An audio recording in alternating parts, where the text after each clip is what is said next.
Your journey, India's #1 all-in-one travel brand. Kashmir package starts from ₹15,000 only. Q1Q Pharmacy. Quality healthcare at affordable price. Staying just literally 10-15 minutes away. It's right in the middle of what's called DSF, Dubai Shopping Fortnight. 2 weeks of very substantial discounts in all of the malls and specialist stores, and there are many malls here, and many more than even the last time I was here. The hotel, the cuisine, their hospitality industry and the beaches are renowned. So for people who don't want to come to the track but might be still wanting to come with, then there's plenty for them to do away from the track as well. So the answer is yes, yes and yes. This is your first time here, Peter, and I know it's been a work trip, but what struck you about coming to Dubai? I should have brought my golf clubs. You should have brought your golf clubs. You know you can play golf at night here. Yes, there's a floodlit golf course. That's an experience I've had some great golfing experience, but never that. Next year. Next year, definitely. One thing I'd like to say about it's obviously really difficult when you see a car catch fire on the racetrack like that, and you think the marshals there, the speed at which they reacted, they've saved a small team. You know, WRF Racing, a small team from just over the Luxembourg-Germany border in Germany. They've small independent team. They've not got 6 spare cars sitting out the back. That car could have potentially been saved because the marshals were on the spots quickly. Been talking to some of the marshals here because one of their restrooms, they come up in the same lift elevator as us. 20 years ago, pretty much 99% of the marshals here would have been from Europe, and the vast majority of those would have been from the UK. There was no motorsport culture here in terms of competition or indeed of volunteers. Now, Dubai, Bahrain, Qatar, their marshals are going abroad to new emerging markets of motorsport and helping train people there. It's a massive success story in marshalling, in officiating, in race control, etc., etc. And this could only have happened with circuits like this being built. Obviously Formula 1 at 3 places now in this area of the world, in Qatar, in Bahrain, and in Abu Dhabi, which will be at Yas Marina next week.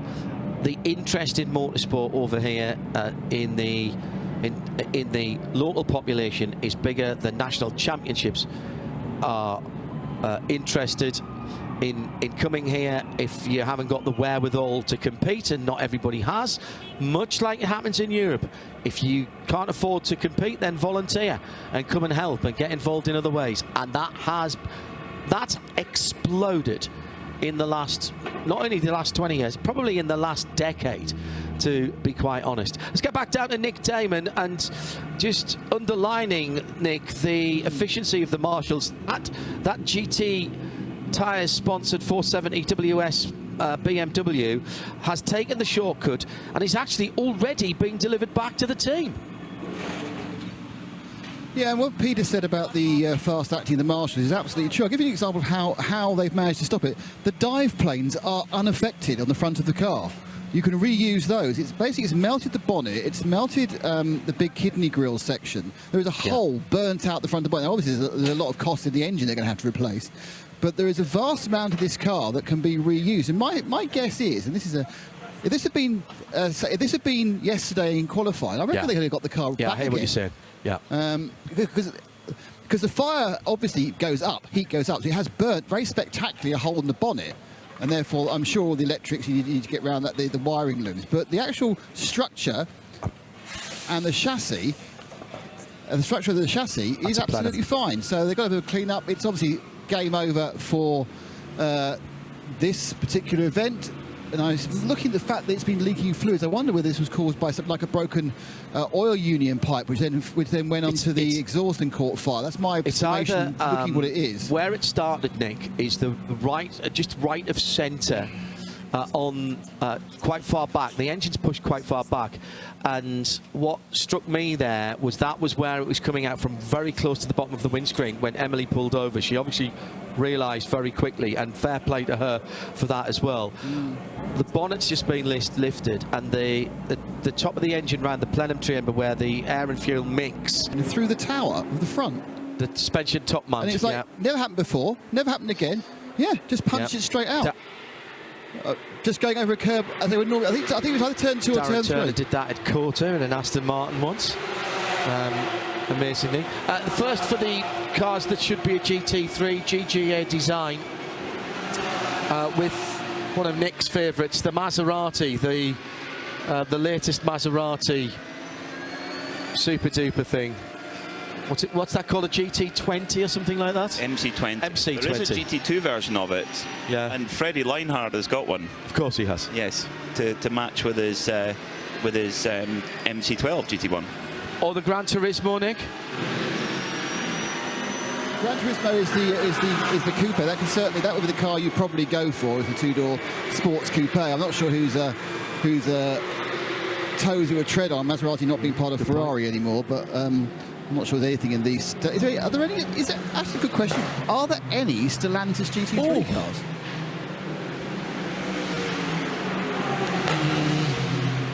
You're not supposed to leave dead air on radio, but my brain is worrying.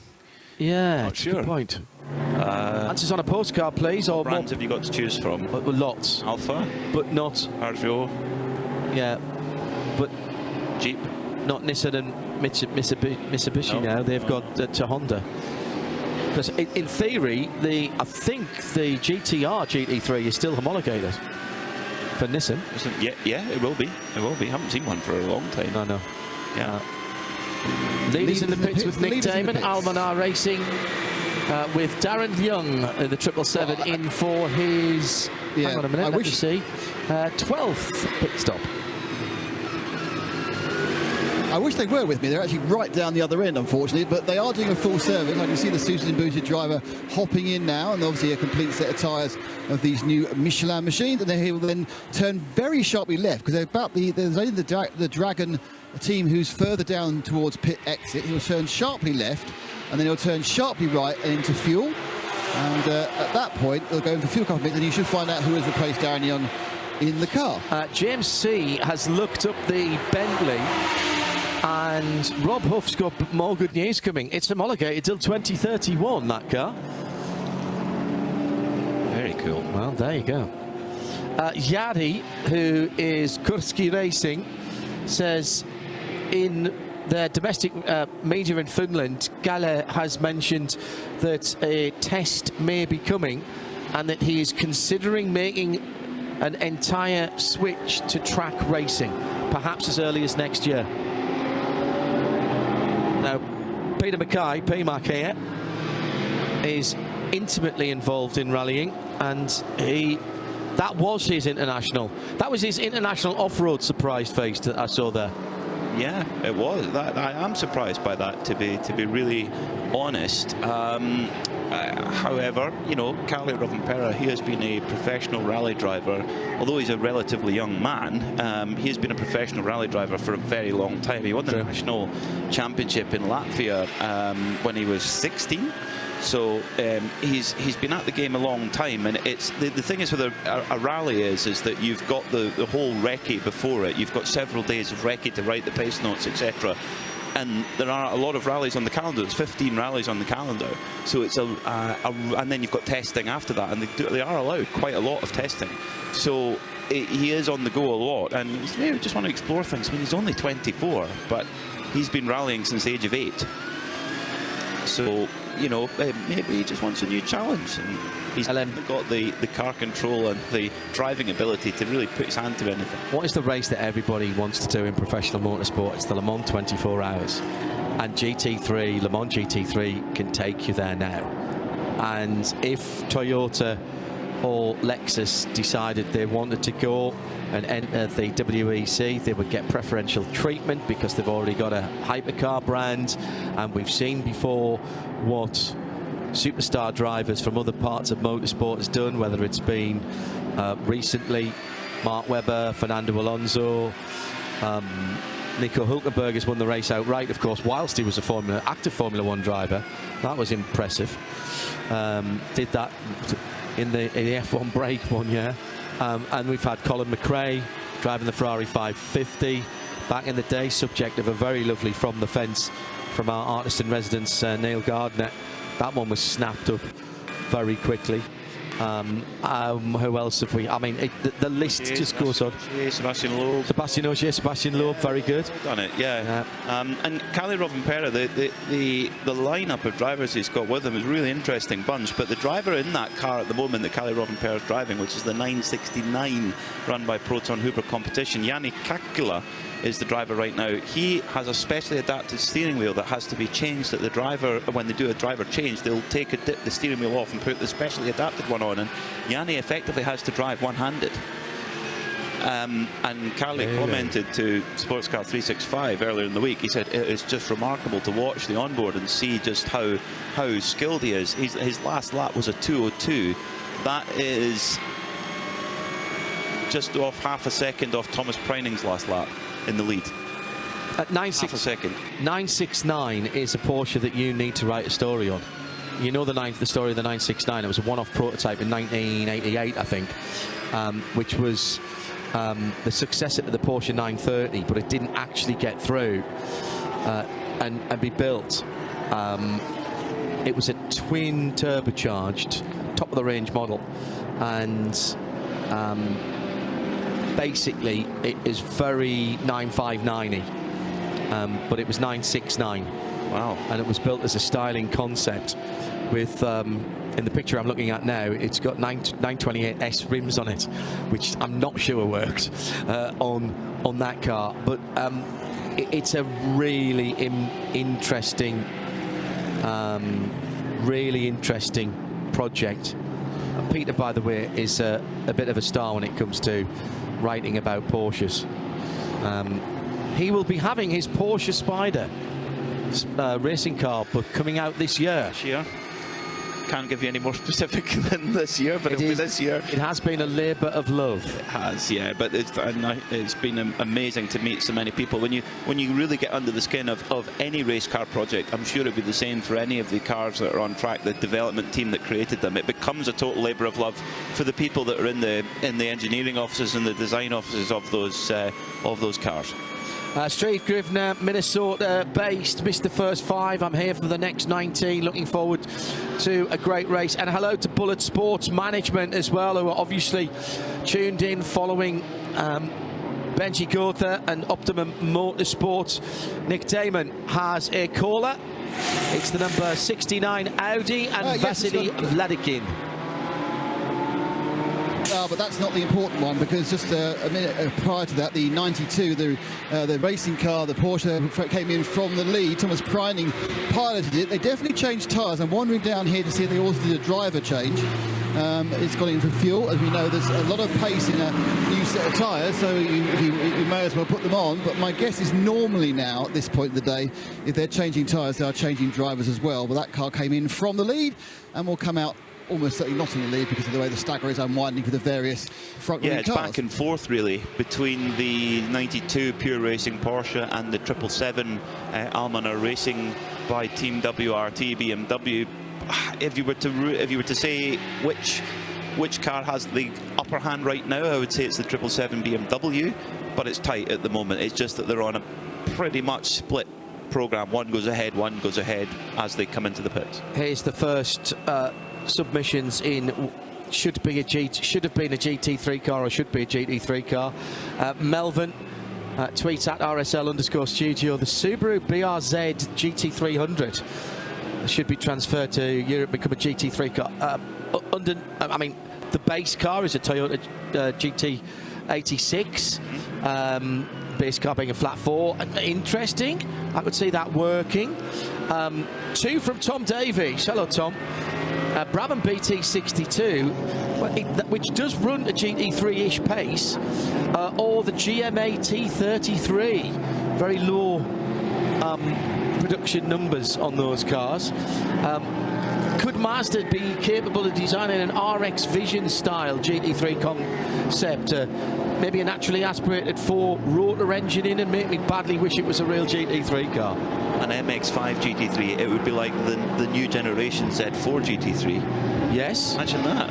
Yes. Hardtop one, the RF. Mazda are a great company, aren't they? Everybody else is going smaller and turbocharging, and what have they just done for their new Mazda 3 update?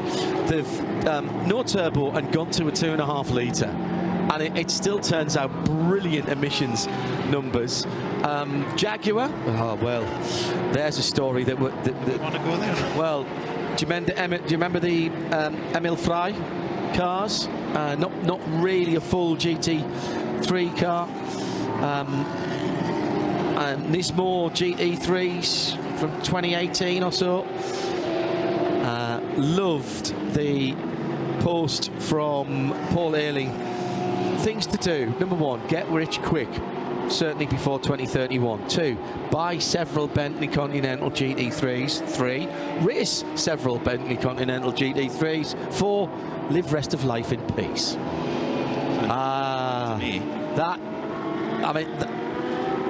Words to live by, Paul.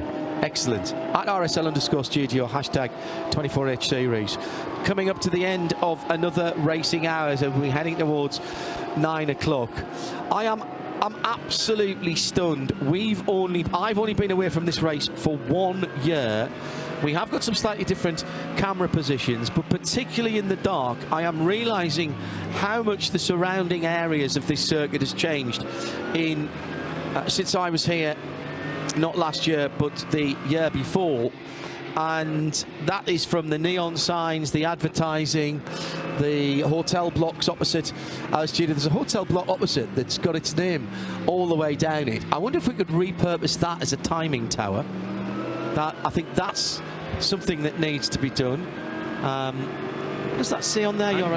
Danube, that's right, yeah. That could be repurposed as a timing tower. I kind of like that idea. That would be very cool, wouldn't it? Yeah. Thomas Preining has stayed in the Pure Racing number 92 Porsche, so new boots, but same driver for the Pure Racing team. And at the moment, Pure Racing, they're having to almost fight their way back into the reckoning a little bit as the strategy is going back and forward. But slight fly in the ointment on that one is that the team they're chasing, they've just put one of their hot shoes in. They put Max Hesse in the car, the Almanar Racing team by Team WRT. BMW debuting their brand new BMW M4 GT3 Evo. And if you're thinking, wait a minute, the M4 GT3 has been around for 3 or 4 years. Well, you'd be correct, but this is the Evo package. It's an updated package with a new differential, new anti-roll bars, etc., all designed to try and reduce the tyre wear and to reduce the brake wear as well. It's got slightly larger rear brakes, excuse me, to try and reduce that. And at the moment, it looks to be a very strong package. Leading the race at the moment is Toby Sowry in the quite confusingly numbered 991 BMW. That's thrown us off several times. They lead by 41 seconds at the moment, but Toby Sowry must come in, fuel or not, within the next 16 minutes because his maximum stint time will be over. 2 hours is the maximum any driver can be in at any one point. Vlad Angel, another manufacturer that's a bit of a left field for GT. Kia, well, listen, Genesis will come. Once they've got their LMDH car, their hypercar, up, running and winning, I have a pretty strong suspicion that that will, somewhere along the line, the Magma Halo brand will beget a GT3 version. Heart of Racing in the pit lane. Ian James has brought in the SPS Run number 27 car. That was 12th when it came into the pit lane. No, check that, it was 11th actually. Patrick Niederhaus has just gone through in the Porsche. That puts them 4th in AM. It is an AM car leading at the moment, as P-Max just mentioned. In Pro-Am, it's Herbert Motorsport and Jake Pedersen. They're in 5th position overall. And Nick Damon is changing a tyre. Oh. Yeah, I got called out by the AA to do something a favour. I could hear the rattle gun in my headset. Yeah, I was just telling my head to try and work out who got in to replace Ian James in the harder racing machine, but I'm actually out with the 971, which is one of the 992 cars. That's the Traders Hub Rabdan by Forgenzi engine. I wasn't sure it's a Forgenzi, it's the Rabdan by Forgenzi. That's having a full service. This is a team that has 3 Emiratis, an Indian, so I'm sure he's getting a few cheers from the massive crowd here, and also an Austrian. So it's a mostly Emirati team. And car eases back off its jacks and runs it, and away it goes. We have a fire on the GT Racing blue BMW out on the circuit. That's caught on very quickly. The driver's out the car, but he's going to walk away from the number 470. This is turn 2, driver's right, and it's Emily de Heijs for WS Racing. She's not managed to get the car in gear, but you can't blame her for that. When there's flames coming out of the bonnet, it's rolling gently backwards down the hill. This will have to be code 60 very quickly indeed if that rolls back onto the track. We've seen this happen at the Nürburgring, a car on fire rolling down the foxhole, and that is thick black smoke coming from the front of that car. Emily doing the right thing to get it off the track and to get out of the car. And the code 60, spot on, the racing hour is out again for now the 6th time. And my goodness me, that is a huge conflagration. They were in the lead of their class too. I think they were, yes, they were back and forth with the Ginetta, but that is that WS Racing car has got Jeroen Blekemolen in the driver lineup, 3-time winner of this race, but that is race over. Oh, great to see Emily get out of that car in time. Right-hand side of the engine compartment on a left-hand drive car, but Emily spotted that really early. This, in fact, is the 7th code 60. Fire marshals, once code 60 has been called, they will move onto the track over the wall, and what they will not do is open the engine bay. They are on the right-hand side of the car. We've got a fire truck there as well now, which will have more than just the handheld extinguishers. Now that is very stubborn. That is a severe situation on the front of that car. We're going to keep an eye on that as our intrepid marshals, who have got a rest area close to us. Oh, well done to one of the marshals who's just turned up, who just pulled the kill switch and the engine bay fire extinguisher toggle on that car, and that has done the job. Very well done indeed. He went round to the left-hand side in front of the driver, where the driver would have been sitting on the slam panel. Well done to that, and that is now extinguished, but a very, very scary moment there. If you've ever been in a car, a race car or a road car, when there's any lick of flame, it's only happened to me once. It gets your attention pretty quickly. Nick Damon will watch this. There'll be a bit of clean-up, but I don't think it'll be too long before this WS Racing car is towed away or put on a flatbed. What's happening in the pits? Was there a flurry of excitement? There was a flurry of cars, including our leaders gone through for extra fuel. But I've actually grabbed a chat with Saif Al-Meri out of the Rabdan by Fulgenzi team. Saif, you know, as always, must be great to be in your home race. I will be here as long as I'm alive. I will keep racing. How do you feel it's gone so far for the first sort of 6-7 hours? A lot of emotions in front of my people, and it's a home race, and we will try to bring it home. As you know, it's a 24-hour race. Anything could happen. For me, I have more responsibility than the others, especially in Dubai, because I'm from this place, and all of that is watching us. Well, the thing I would say is the race does seem to be getting bigger and bigger. The new organisers, new owners of the track have really put some investment into it. That you must be very pleased to see that the race is getting such a higher profile. It is, especially after the Corona time, the motorsport with the young generation, and thanks for the Netflix and some movies like Gran Turismo.